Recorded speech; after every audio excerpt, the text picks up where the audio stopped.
우리 하나님 말씀 함께 읽도록 하겠습니다. 함께 읽으신 말씀 사무엘상 1장 9절에서 18절입니다. 하나님 말씀 사무엘상 1장 9절에서 18절 말씀 우리 한 목소리로 함께 읽도록 하겠습니다. 그들이 실로에서 먹고 마신 후에 한나가 일어나니 그때 제사장 엘리는 여호와의 전 문설주 곁 의자에 앉아 있었더라. 한나가 마음이 괴로워서 여호와께 기도하고 통곡하며 소원하여 이르되 만군의 여호와여, 만일 주의 여종의 고통을 돌보시고 나를 기억하사 주의 여종을 잊지 아니하시고 주의 여종에게 아들을 주시면 내가 그의 평생에 그를 여호와께 드리고 삭도를 그의 머리에 대지 아니하겠나이다.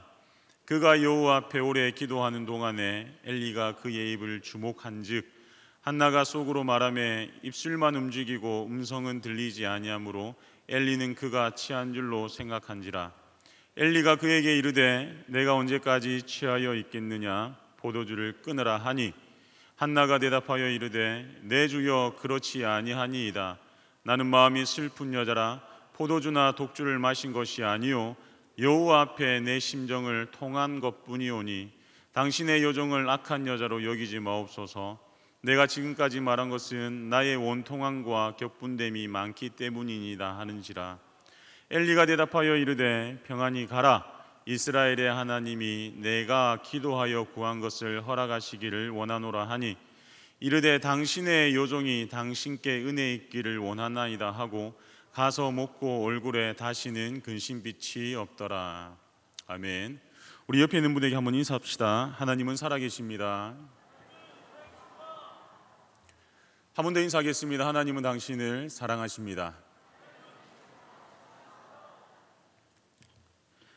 오늘 본문의 말씀을 가지고 하나님께 기억되는 인생이라는 제목으로 하나님의 말씀을 함께 나누고자 합니다. 마음이 괴로운 한 여인이 있습니다. 10절입니다. 한나가 마음이 괴로워. 한나는 왜, 무엇 때문에 괴로워하고 있습니까? 그녀가 처한 상황이 도대체 어떠하길래 은총을 입은이라는 이름의 의미를 가진 한나가 괴로움에 몸서리치고 있습니까? 한나의 남편 엘가나는 레위 사람으로 제사장이었습니다.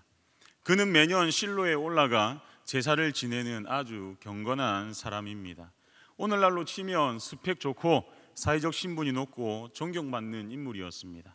뿐만 아닙니다. 엘가나는 아내 한나를 극진히 아끼며 사랑하는 남편이었습니다.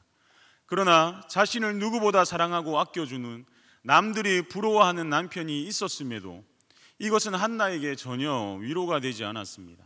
세상의 어떤 것도 우리를 위로하지 못하는 영역이 있다는 것입니다.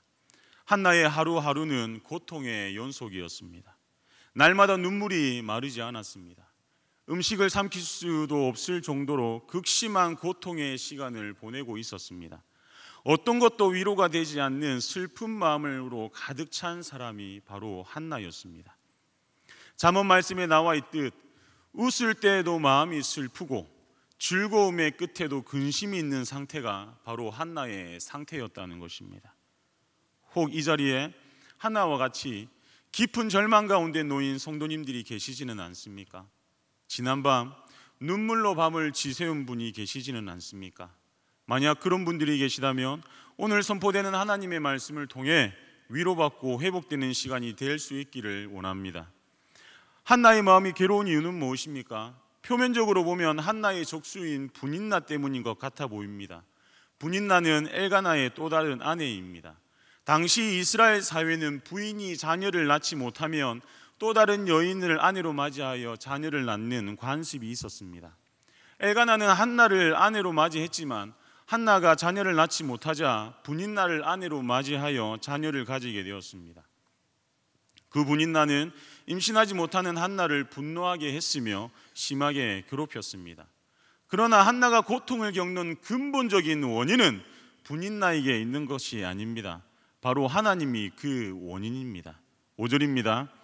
한나에게는 갑절을 주니 이는 그를 사랑함이라. 그러나 여호와께서 그에게 임신하지 못하게 하시니. 이어 6절입니다.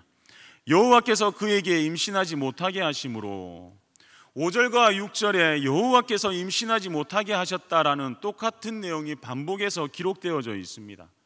이는 강조를 나타내는 표현으로 하나님께서 한나의 태를 닫으셔서 임신하지 못하게 하셨음을 강조하고 있는 것입니다.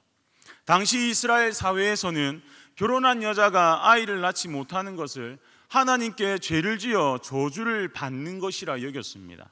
뿐만 아니라 하나님께 버림받은 결과로 간주되었습니다. 그래서 아이를 낳지 못하는 한나는 갖은 수치심과 무멸감으로 주변 사람들에게 따가운 시선과 냉대를 받아야 했습니다. 그렇다면 하나님께서는 왜 한나에게 그러한 고통과 아픔을 주셨습니까? 하나님께서는 우리의 고통과 아픔을 즐기시는 분이십니까? 절대 그렇지 않습니다. 하나님은 독생자 예수님을 나를 위해, 저와 성도님들을 위해 내어주신 독생자 예수님을 포기하면서까지 우리를, 저와 성도님을 너무나 사랑하시는 분이십니다. 그래서 십자가는 나를 향한, 저와 성도님들을 향한 하나님 사랑의 확증인 것입니다. 하나님은 예수님이 십자가에서 나의 하나님, 나의 하나님, 어찌하여 나를 버리십니까? 라고 절규하는 그 상황에서도 그저 침묵하셨습니다. 하나님께서 왜 침묵하셨습니까? 하나님께서 능력이 없으셔서 침묵하셨습니까? 아닙니다. 하나님은 말씀으로 천지 만물을 창조하신 전능하신 하나님이십니다. 하나님께서 말씀 한마디 하시면 그 십자가에 있는 예수님을 내려오게 하실 수 있는 분이 하나님이십니다. 그러나 하나님은 예수님의 절규에 아무런 말씀도 하지 않으셨습니다. 그저 침묵하셨습니다. 왜 그렇게 하셨습니까? 왜 하나님은 그 예수님의 절규에, 그 예수님의 부르짖음에 하나님께서는 침묵하셨습니까? 그 십자가 밑에 저와 성도님들이 있었기 때문입니다. 예수님이 그 십자가를 지시지 않으시면 저와 성도님들이 그 죽음의 십자가, 고통의 십자가를 져야 했기 때문에 하나님은 독생자 예수님의 절규에 침묵하셨던 것입니다. 전능하신 하나님께서는 이처럼 저와 성도님들을 사랑하십니다. 믿으십니까? 그렇게 우리를 사랑하시는 하나님께서 고난을 허락하신다는 것은 분명 그 고난에 숨겨진 하나님의 선하신 뜻이 있다는 것을 우리는 발견할 수 있어야 합니다. 하나님은 합력하여 선을 이루시는 분이십니다. 그렇게 한나에게 허락된 고난과 고통은 하나님의 선하신 뜻을 이루기 위한 하나님의 특별한 계획의 일부라는 것입니다. 그렇다면 우리가 본문을 통해 발견할 수 있는 하나님의 선하신 그 뜻은 무엇입니까? 하나님께서는 왜 한나를 괴롭게 하셨습니까? 10절입니다. 한나가 마음이 괴로워서 여호와께 기도하고 통곡하며. 하나님은 한나를 기도의 자리로 이끄시기 위해 한나에게 고난을 허락하셨다는 것입니다. 하나님께 나와 통곡하게 하시려고, 하나님 앞에서 자신의 모든 것을 쏟아놓게 하시려고 하나님은 한나에게 고난을 주셨습니다. 고난은 한나로 하여금 하나님께 기도하며 통곡하게 만들었습니다. 고통 중에 하나님께 나와 기도하는 일은 아무나 할 수 있는 일이 아닙니다. 결코 쉬운 일이 아닙니다. 하나님의 통치와 주권을 믿는, 하나님만이 이 고통의 문제를 해결할 수 있는 것을 믿는 천국 백성만이, 하나님의 자녀만이 할 수 있는 일입니다. 이것이 바로 하나님을 왕으로 인정하는, 하나님을 내 인생의 주관자로 인정하는 성도의 참된 모습이라는 것입니다. 그러나 아이러니하게도 하나님께서 택하신 이스라엘 백성들은 그렇게 하지 않았습니다. 하나님께서 이스라엘 백성들을 통치하고 계셨음에도 불구하고 이스라엘 백성들은 하나님을 왕으로 인정하지 않았습니다. 하나님을 무시했습니다. 하나님께 나와 묻지 않았습니다. 하나님께 기도하지 않았습니다. 자신들의 생각에 옳은 대로 행했습니다. 자신의 경험이 우선이었고 자신의 생각이 우선이었습니다. 그래서 하나님은 그 시대를 다음과 같이 평가하고 계십니다. 그때에 이스라엘의 왕이 없으므로 사람이 각기 자기 소견에 옳은 대로 행하였더라. 하나님께서는 하나님을 왕으로 인정하지 않고 하나님께 묻기를 거부하고 자신의 생각에 옳은 대로 행하는, 기도하지 않는 영적으로 어두운 그 시대를 끝내시기 위해, 하나님의 구속사역을 위해, 다윗을 준비시키시기 위해 예수님을 이 땅 가운데 보내셔서 저와 성도님들을 구원하시기 위해 한나라는 한 여인에게 고통을 허락하셨다는 것입니다. 한나는 자신의 소견대로 행하는 이스라엘 백성들과는 달랐습니다. 한나는 고통 중에 하나님께 나왔습니다. 괴로운 마음을 가지고 하나님께 나와 통곡하며 기도했습니다. 한나는 이 세상의 통치자이신 하나님을 왕으로 인정하고 하나님께 자신의 모든 문제를 내려놓고 부르짖었습니다.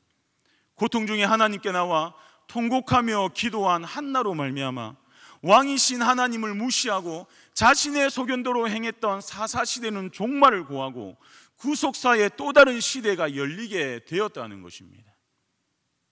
오늘날 이 시대는 사사시대와도 같습니다. 창조주 하나님을 왕으로 인정하지 않습니다. 하나님을 거부합니다. 물질 만능주의에 빠져 돈이 왕이며 물질만을 쫓아 살아갑니다. 하나님께 묻기는커녕 자신들이 가진 재물, 능력, 지식, 경험으로 하나님을 도리어 대적하며 살아갑니다. 자신들의 생각에 옳은 대로 멋대로 살아가고 있습니다. 코로나 시대를 떠올려 보십시오. 교회가 문을 닫고 하나님의 몸된 성전이 문을 닫고 교인들이 교회를 떠나고, 만약에 그때에 교인들이 하나님께 물었다면, 하나님께 나와 하나님께 기도를 했다면 이러한 일들이 일어났겠습니까? 저와 성도님들은 어떻게 살아가고 계십니까? 하나님을 왕으로 인정하지 않고 나의 생각에 옳은 대로 살아가고 계십니까? 아니면 하나님의 주권과 통치를 믿으며 하나님 앞에 나와 기도함으로 하나님의 뜻을 구하며 살고 계십니까? 하나님만이 우리의 왕이십니다. 믿으십니까? 하나님만이 우리의 통치자가 되십니다. 믿으십니까? 그렇다면 모든 문제를 하나님께 가지고 나와야 합니다. 고통 중에 신음하고 계십니까? 지난밤 밤새 베갯잎을 눈물로 적시고 오셨습니까? 하나님께 나와 통곡하고 기도하라는 하나님의 사인입니다. 하나님께 나오십시오. 하나님께 기도하십시오. 하나님께 부르짖으십시오. 그리할 때 그 모든 고통의 문제에서 벗어나 참된 평안을 누릴 수 있게 됩니다. 기도만이, 하나님께 나오는 것만이 해결책입니다. 하나님께서 저와 성도님들에게 말씀하십니다. 수고하고 무거운 짐진 자들아, 다 내게로 오라. 내가 너희를 쉬게 하리라. 모든 인생의 문제의 해결책은 하나님께 있습니다. 그래서 하나님께서 말씀하십니다. 수고하고 무거운 짐진 자들아, 다 내게로 오라. 내가 너희를 쉬게 하리라. 다른 방법으로 헛된 수고하지 마시고 기도하심으로, 하나님께 나오심으로 모든 고통의 문제를 해결받고 참된 평안을 누리는 저와 성도님들이 될 수 있기를 원합니다. 한나는 고통 중에 하나님께 나와 기도하며 통곡하였습니다. 그 결과는 무엇입니까? 18절 하반절입니다. 제가 읽어드리겠습니다. 얼굴에 다시는 근심빛이 없더라. 얼굴에 다시는 근심빛이 없더라. 이후로 쭉 한나의 얼굴에서는 근심과 염려를 전혀 찾아볼 수 없었다고 성경은 기록합니다. 한나의 기도가 응답받았습니까? 고통의 문제가 해결되었습니까? 아닙니다. 상황은 변하지 않았습니다. 기도는 아직 응답되지 않았습니다. 여전히 아이는 없었습니다. 그런데 어떻게 얼굴에 다시는 근심빛이 없더라고 성경은 기록하고 있습니까? 창조주 하나님께 모든 것을 맡겼기 때문입니다. 기도는 문제 자체를 하나님께 다 내어드리는 것입니다. 믿음으로 기도했기 때문입니다. 믿음의 기도는 반드시 응답됩니다. 믿으십니까? 마태복음 21장 22절 말씀 우리 한 목소리로 함께 읽도록 하겠습니다. 너희가 기도할 때에 무엇이든지 믿고 구한 것은 다 받으리라 하시니라. 너희가 기도할 때 무엇이든지 믿고 구한 것은 다 받으리라 하시니라. 다시는 근심빛이 없는 것은 믿음으로 하나님께 모든 것을 맡긴 사람만이 누릴 수 있는 평안이라는 것입니다. 살면서 근심된 일이 없을 수 있습니까? 살면서 걱정거리가 없을 수 있습니까? 찬송가 486장에는 다음과 같은 가사를 담고 있습니다. 이 세상에 근심된 일이 많고 참 평안을 몰랐구나. 이 세상에 공고한 일이 많고 참 쉬는 날 없었구나. 이 세상에 제약된 일이 많고 참 죽을 일 쌓였구나. 맞습니다. 이 세상에는 우리를 근심케 하는 일이 참으로 많이 있습니다. 공고한 일들이 너무나 많이 있습니다. 죄악된 일, 죽을 일들이 쌓여 있습니다. 문제와 어려운 일들이 산적해 있습니다. 이것이 이 세상 광야입니다. 근심과 염려로 가득 채워진 곳이 바로 저와 성도님들이 살아가는 이 세상이라는 것입니다. 그러나 하나님께 모든 문제를 맡긴 사람에게는 어떤 것도 문제가 되지 않습니다. 하나님께 믿음으로 기도함으로 모든 문제를 다 맡긴 사람은 어떠한 근심, 걱정, 염려에도 평안할 수 있다는 것입니다. 한나의 얼굴에 다시는 근심빛이 생기지 않았습니다. 왜 그렇습니까? 오늘 읽지는 않았지만 19절 하반절입니다. 제가 읽어드리겠습니다. 여호와께서 그를 생각하신지라. 여호와께서 한나를 생각하신지라. 여호와께서 한나를 생각하신지라. 믿음으로 기도하고 통곡한 한나를 창조주 하나님께서 생각하셨기 때문입니다. 전능하신 하나님께서 항상 마음속에 한나를 담아두셨기 때문입니다. 천지 만물을 창조하신 전능하신 하나님께서 한나를 기억하셨기 때문입니다. 고통 중에 믿음으로 통곡하며 기도한 한나를 하나님께서 기억하심으로 한나의 얼굴에 다시는 근심빛을 볼 수 없게 된 것입니다. 저는 하나의 능력이 있습니다. 성도님들의 얼굴만 봐도 100% 정확하지는 않지만 이분이 기도하시는 분인지 기도하지 않는 분인지 대충은 알 수 있습니다. 어떻게 구분하는지 그 숨겨진 비밀을 제가 이 시간에 알려드리겠습니다. 기도하는 사람의 특징은 얼굴에 근심과 염려가 없습니다. 믿으십니까? 반면 기도하지 않는 사람은 교회를 다니고 예수님을 믿는다고 하지만 얼굴은 근심과 걱정으로 가득 채워져 있습니다. 옆에 있는 사람을 한번 보십시오. 어떻습니까? 근심과 염려로 가득 채워져 있습니까? 아니면 기쁨과 평안으로 가득 채워져 있습니까? 기도하는 사람의 얼굴은 다릅니다. 기도하는 사람의 얼굴은 환합니다. 기도하는 사람의 얼굴은 기쁨으로 가득 채워져 있습니다. 우리의 모습이 그러한 모습이 되기를 원합니다. 저는 웬만한 일에 염려하거나 근심하거나 걱정하지 않습니다. 왜냐하면 염려하거나 근심하거나 걱정한다고 해서 달라지는 일이 전혀 없다는 것을 깨달았기 때문입니다. 염려하고 근심하면 머리만 아픕니다. 스트레스만 쌓입니다. 염려하고 근심하는 그 시간에 기도합니다. 그냥 믿음으로 하나님께 맡깁니다. 그러면 하나님께서 해결해 주십니다. 이것이 믿음이라는 것입니다. 참으로 감사한 것은 기도하는 사람, 기도하는 교회, 기도하는 세계로 교회에서 제가 사역할 수 있다는 것입니다. 많은 사람들이 세계로 교회 탐방을 와서 반드시 하는 말들이 있습니다. 그 말이 무엇인 줄 아십니까? 얼굴이 다들 밝다는 것입니다. 정말 행복해 보인다는 것입니다. 비결이 무엇일까요? 믿음으로 기도하기 때문입니다.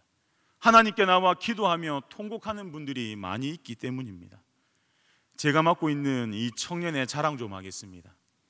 저희 이 청년회에 새신자들이 많이 오고 있습니다. 이 새신자들이 오면 한결같이 하는 말들이 있습니다. 무슨 말인 줄 아십니까? 이 청년들을 보며 기쁨이 넘친다는 것입니다. 따뜻하다는 것입니다. 밝다는 것입니다. 그 비결이 무엇인 줄 아십니까? 이 청년회에 속한 아이들 가운데 믿음으로 기도하는 아이들이 많다는 것입니다. 새벽에 나와 기도하기가 쉽습니까? 특히 직장 생활을 하면서 새벽에 나와 기도하는 기는 결코 쉬운 일이 아닙니다. 그럼에도 저희 이 청년의 아이들 절반 이상이 그래도 새벽에 기도하기 위해 나옵니다. 금요일에는 평균 50명이 넘는 청년들이 새벽에 나와 기도합니다. 뿐만 아닙니다. 주일 오후 예배가 끝나면 몸이 피곤하고 지치지만 절반 이상의 청년들이 또 기도하고 집으로 돌아갑니다. 왜 그렇게 기도할까요? 기도하는 사람을 하나님께서 기억하신다는 사실을 아주 잘 알고 있기 때문입니다. 이것이 바로 이 청년의 아이들이 근심 걱정 없이 평안하게 살아가는 비결입니다.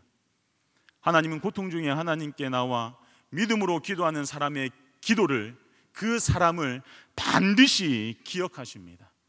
하나님 당신의 마음에 담아두십니다. 그리고 다시는 얼굴에 근심빛이 없게 모든 기도에 응답해 주십니다. 전 세계 사람들이 고통을 겪었던 코로나 시대에 저희 세계로 교회는 하나님께 나아가 더욱더 부르짖었습니다. 어린아이부터 시작하여 장년 노년에 이르기까지 모든 분들이 음식을 끊고 금식 기도하였습니다. 그 결과는 어떻습니까?